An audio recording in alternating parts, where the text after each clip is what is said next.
Scanning for audio.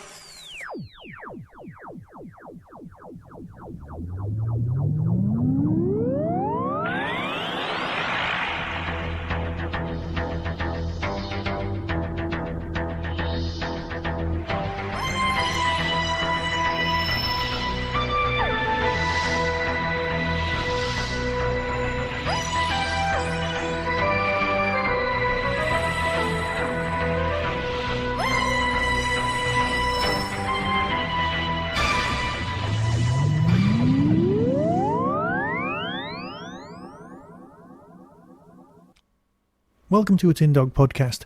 A nice brief one this week, because I'll be reviewing a quick read. The Silurian Gift by Mike Tucker. Now apparently the Silurian Gift is coming out on the 1st of February. Except I got it the week before Christmas, because I had it on pre-order from Amazon, and it just arrived. Plonking straight into my box. Madam, I'd shoved it on pre-order because, well, I was ordering other things, and then I saw it at the bottom of the screen, a small picture of a Doctor Who book I'd heard nothing about. I'd never come across it before, I'd never heard about it, but there was one thing, one very, very attractive thing about it, and that was the cover. On this cover, you have a picture of the 11th Doctor wearing a costume I'd never seen before, and it seems to be a photograph. But underneath, and this story is of course called The Silurian Gift, so you can imagine what's underneath, and it's a Silurian. Well, 3 of them. 3 modern-day Silurians. But to the right of them, and behind them, was the thing that made me gasp. It was a Merker. Yep, there's a Merker on the front of a modern Doctor Who book. Can all the old-school Doctor Who fans just take a deep breath and a sigh and go, yeah, I can live with that. That's good. So, written by Mike Tucker, quick reads, it costs £1. £1, and this isn't a download for £1, this is an actual physical book. It's 100 pages long, and to be honest, it's one of the best things I've read in ages.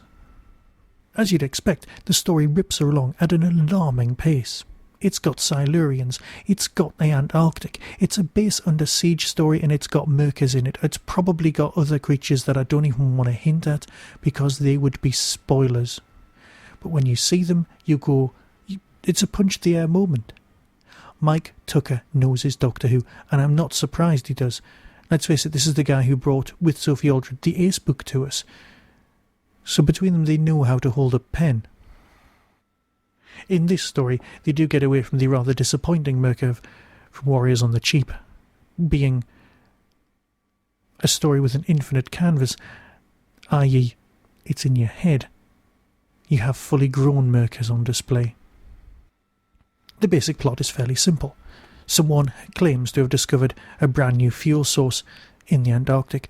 The Doctor, by himself, turns up at the press conference and eventually ends up at the frozen base, with someone pretending to be a journalist called Liz. Let's just leave that there. This Lizzie does take on the role of companion, but she has her own agenda, as you would expect, and it's surprisingly well developed. All of the characters are clear, well-defined, non-stereotypical, but they all fit into the classic base under siege. It just works. So Mike, really genuinely well done for writing something that rips along, doesn't make you feel stupid, and leaves you feeling, well, pleased you bought it. And for £1, you really can't go wrong.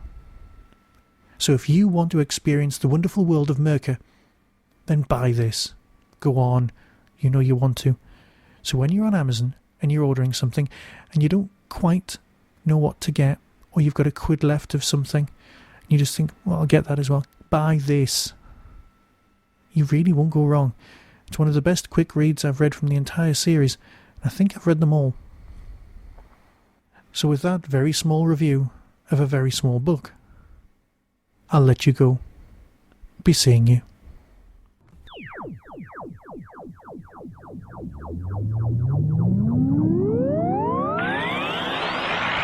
You've been listening to the Tin Dog Podcast. Doctor Who and its associated shows are copyright of the BBC.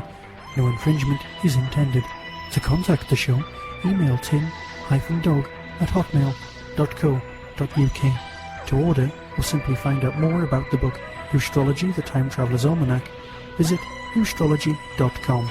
The Tin Dog Podcast is a founder member of the Doctor Who Podcast Alliance.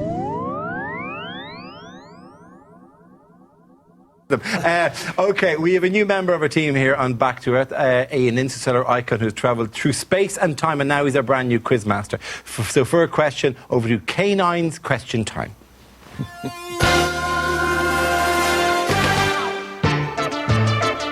Hello, Master Dara. I am K9. I have with me an ordinary jar of salted peanuts. I wish to know, what role did peanuts like these play in the launch of the Mars rover Curiosity? Answer well, Master.